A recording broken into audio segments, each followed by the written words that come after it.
আসসালামু আলাইকুম ওয়া রাহমাতুল্লাহি ওয়া বারাকাতুহু। আলহামদুলিল্লাহি কাফা ওয়া সালামুন আলা ইবাদিহিল্লাযীনা ইসতাফা, আম্মা বা'দ।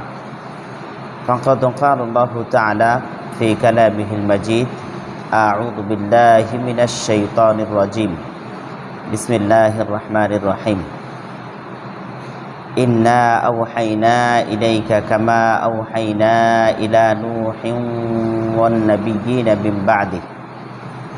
আলহামদুলিল্লাহ, প্রশংসা জ্ঞাপন করছি আল্লাহ সুবহানাহু ওয়া তাআলার, যে আল্লাহ সুবহানাহু ওয়া তাআলা আপনাদের সামনে দুটি কথা বলবার সুযোগ প্রদান করেছেন, সেই জন্য শুকরিয়া আদায় করছি আলহামদুলিল্লাহ। কৃতজ্ঞতা জানাচ্ছি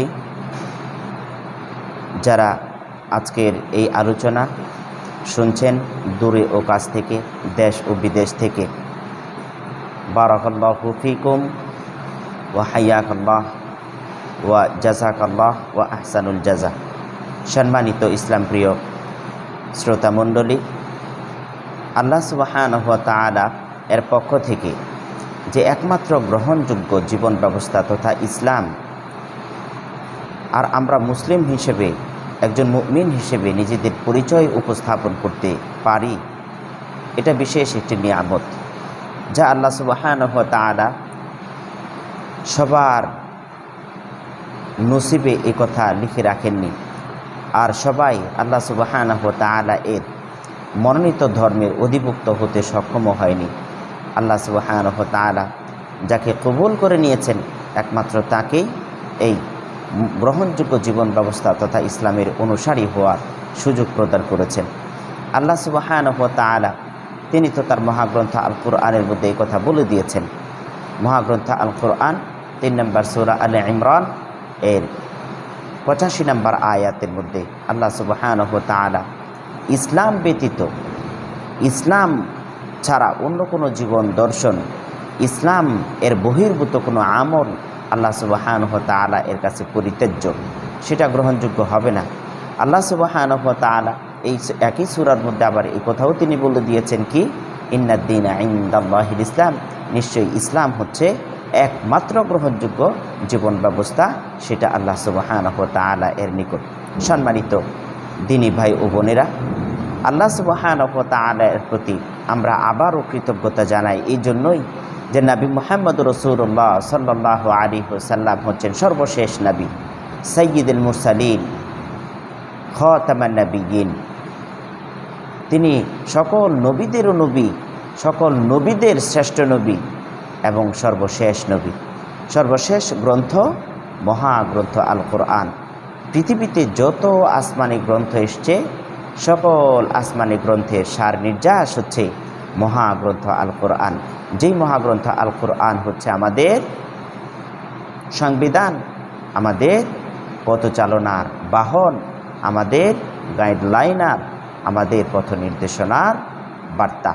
সম্মানিত দিনী ভাই ও বোনেরা, আল্লাহ সুবহানাহু ওয়া তাআলা সেই নবী হযরতে নূহ আলাইহিস সালাম, যাকে তিনি নবী হিসেবে মনোনীত করেছেন, রসুল হিসেবে মনোনীত করেছেন, তিনি তার উম্মতকে ৯৫০ বৎসর পর্যন্ত দাওয়াত দিয়ে মানুষকে ইসলামের পথে, মানুষকে এক আল্লাহ তাআলার পথে আহ্বান করবার যে সুযোগ প্রদান করেছিলেন। কিন্তু সেই জাতির বদনসিব, তারা আল্লাহ সুবহানাহু ওয়া তাআলা এর প্রদত্ত সেই সুযোগকে কাজে লাগাতে পারেনি। কিন্তু আল্লাহ সুবহানাহু ওয়া তাআলা সর্বশেষ নবী মুহাম্মদ রাসূলুল্লাহ সাল্লাল্লাহু আলাইহি ওয়াসাল্লামের কাছে আমার আর আপনার জন্য সেই পূর্ব দিক নির্দেশনার একটি বাহন, একটি বার্তা এভাবেই তিনি আমাদের সামনে উপস্থাপন করছেন যে, হে মুহাম্মদ সাল্লাল্লাহু আলাইহি ওয়াসাল্লাম, আমি আপনার প্রতি সেই ওহী করেছি, সেই ঐশী বার্তা নাজিল করেছি, যেই বার্তা হযরত নূহ আলাইহিস সালামের উপরে করেছিলাম।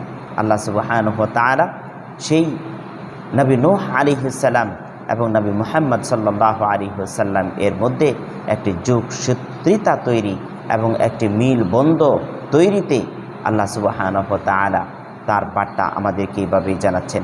আল্লাহ সুবহানাহু ওয়া তাআলা অত্র আয়াতটি মহাগ্রন্থ আল কোরআনের 3 নম্বর সূরা নিসা এর 163 নম্বর আয়াতের মধ্যে আল্লাহ সুবহানাহু ওয়া তাআলা এখানে এই কথা তিনি বলে দিচ্ছেন কি, ইন্না আওহাইনা ইলাইকা কামা আওহাইনা ইলা নূহিন ওয়ান নাবিয়্যিনা মিন বা'দি।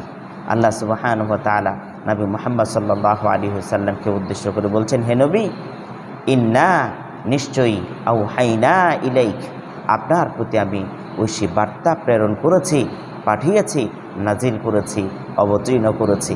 কামা আওহাইনা ইলা নূহ, যেমনইভাবে আমি ঐশী বার্তা নাজিল করেছিলাম, অবতীর্ণ করেছিলাম হযরত নূহ আলাইহিস সালামের উপর।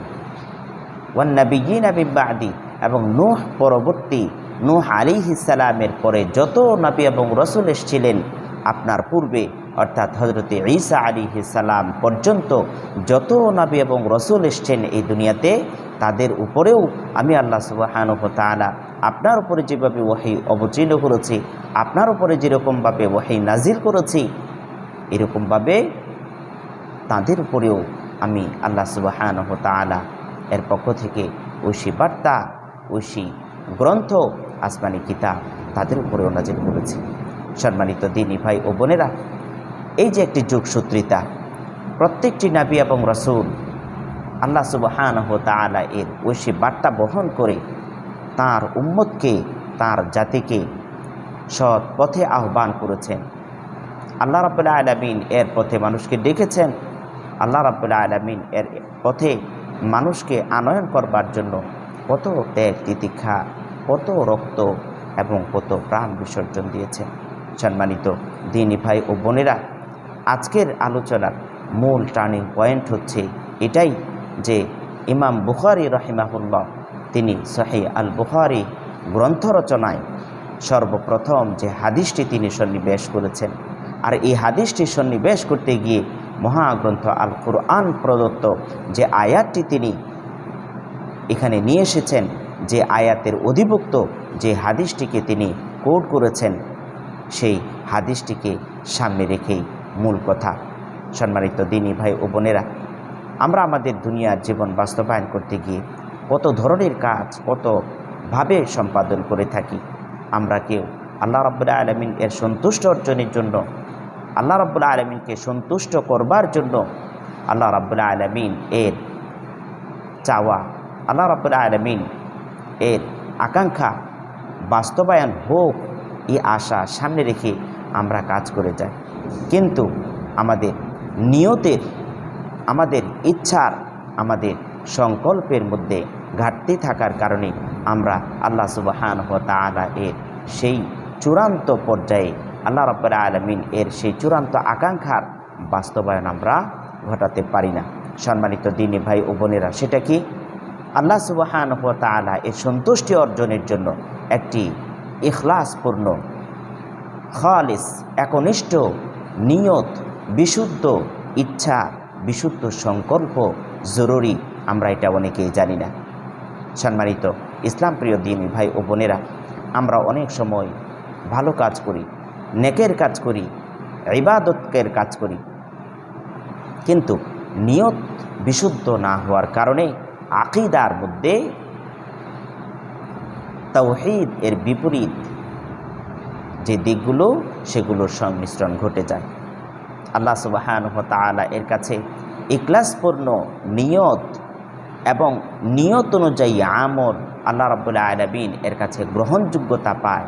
অর্থাৎ খালেস, পরিপূর্ণ একনিষ্ঠতার নিয়তের ভিত্তিতে যে আমল সম্পাদন করা হয়, সেটাই একমাত্র আল্লাহ সুবহানাহু ওয়া তাআলা এর কাছে পৌঁছে, সেটাই আল্লাহ রাব্বুল আলামিন এর কাছে গ্রহণযোগ্যতা পায়, সেটাই আল্লাহ রাব্বুল আলামিন এর সন্তুষ্টি অর্জনের কারণ হয়, মাধ্যম হয়। কিন্তু আমরা একনিষ্ঠ নিয়তের অভাবে, আমাদের খালিস নিয়তের অভাবে আমরা অনেক কাজ সম্পাদন করেও আমরা ব্যর্থতায় পর্যবসিত হয়ে যাই। সম্মানিত ইসলাম প্রিয় দ্বীনী ভাই ও বোনেরা, আল্লাহ নবী সাল্লাল্লাহু আলাইহি ওয়াসাল্লাম মহাগ্রন্থ আল কুরআনের সার নির্যাস তিনি আমাদেরকে হাদিসের ভাষায় তিনি জানিয়ে দিয়েছেন। সম্মানিত দ্বীনী ভাই ও বোনেরা, সেরকম গুরুত্বপূর্ণ একটি হাদিস আপনাদের সামনে উপস্থাপন করছি। এই হাদিসটি সহিহ আল বুখারী, ইমাম বুখারী রাহিমাহুল্লাহ তার কিতাবের সর্বপ্রথম অধ্যায়, সর্বপ্রথম হাদিস হিসেবে তিনি যেই হাদিসটি নিয়ে এসেছেন, এই হাদিসটি হজরতে ওমর ইবনুল খাত্তাব রাদিয়াল্লাহু তাআলা আনহু এর মাধ্যমে বর্ণনা।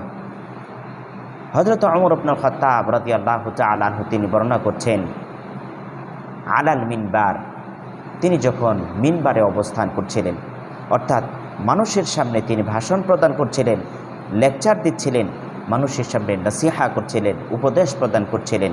ক্বাল সামি'তু রাসূলুল্লাহি সাল্লাল্লাহু আলাইহি ওয়াসাল্লাম, তিনি বলছেন যে আমি নবী সাল্লাল্লাহু আলাইহি ওয়াসাল্লামকে বলতে শুনেছি, ইন্নামাল আ'মালু বিন্নিয়াত ওয়া ইন্নামা লিকুল্লি ইমরিইম মা নাওয়া।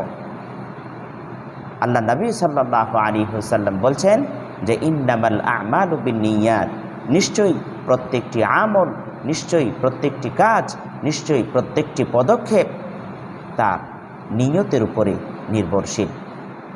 ওয়া ইন্নামা লিকুল্লি ইমরিইম মা নাওয়া, আর প্রত্যেকটি ব্যক্তি সে যে নিয়তে কাজ সম্পাদন করেছে, সে যে ইচ্ছাকে সামনে রেখে কাজ করেছে, সে সংকল্পকে বাস্তবায়ন করবার জন্য যে প্রয়াস চালিয়েছে, সকল কিছুই তার নিয়তের উপরে নির্ভরশীল হয়ে যাবে।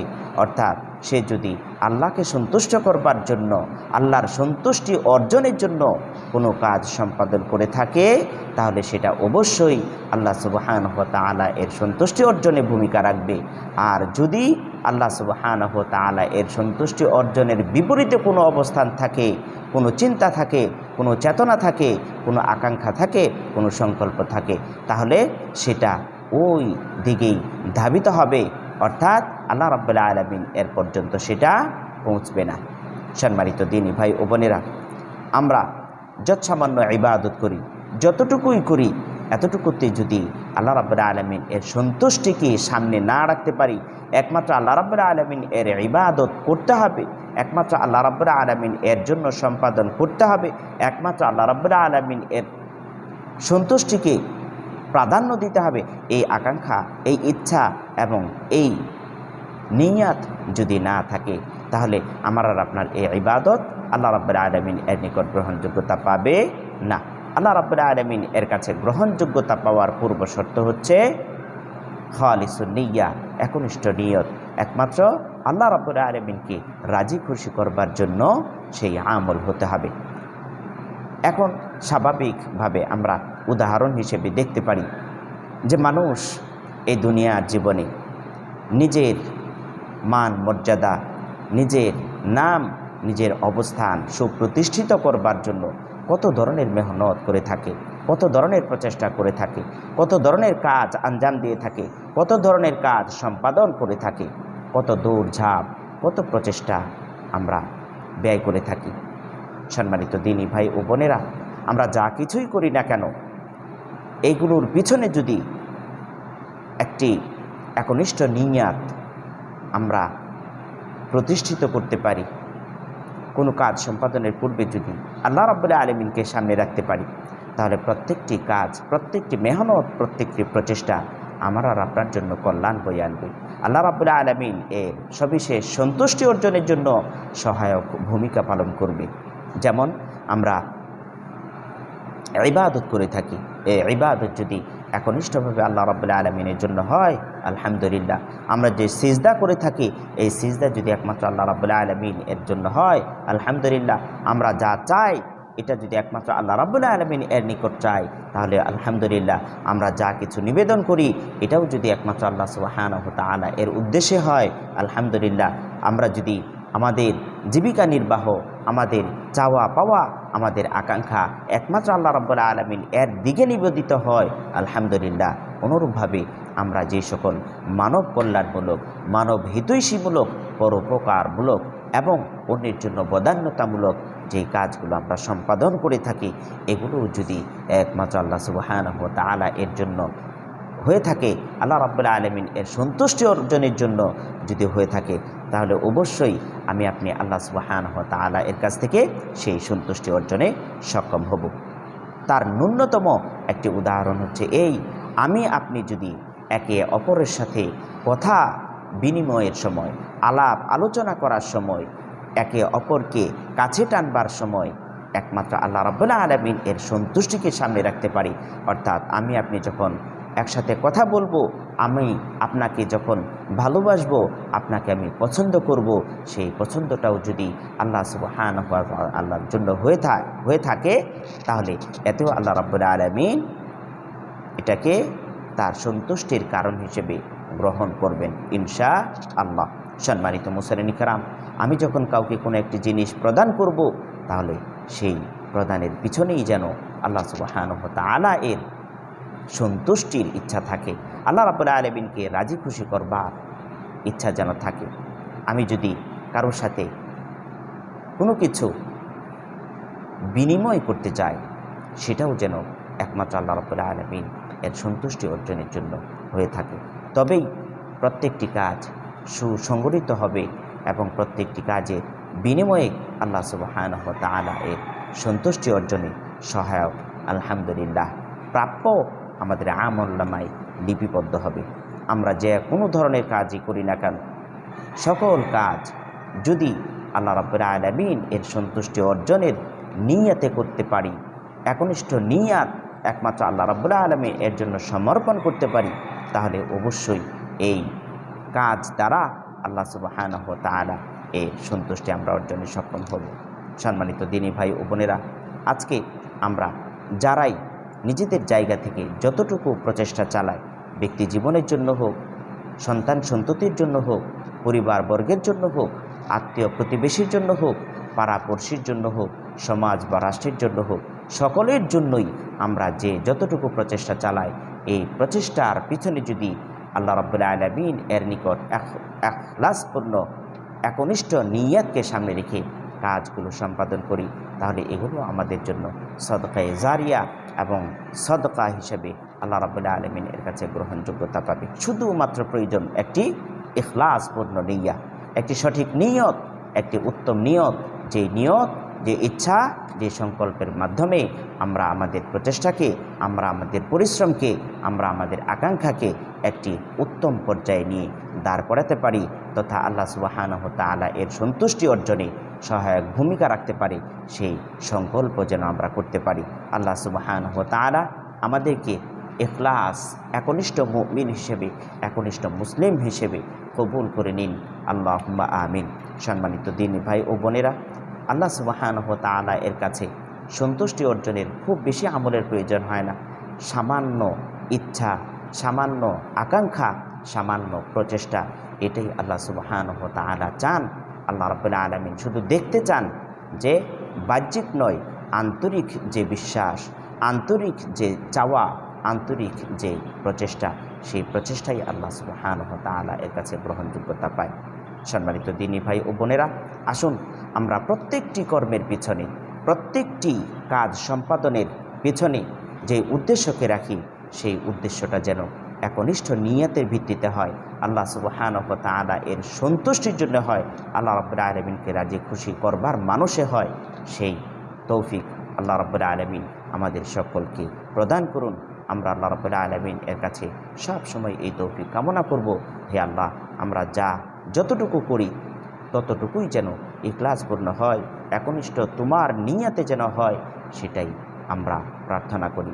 আমাদের সকলকে কবুল করে নাও, আল্লাহুম্মা আমিন। বারাকাল্লাহু লানা ওয়া লাকুম। ওয়াসসালামু আলাইকুম ওয়া রাহমাতুল্লাহি ওয়া বারাকাতুহু।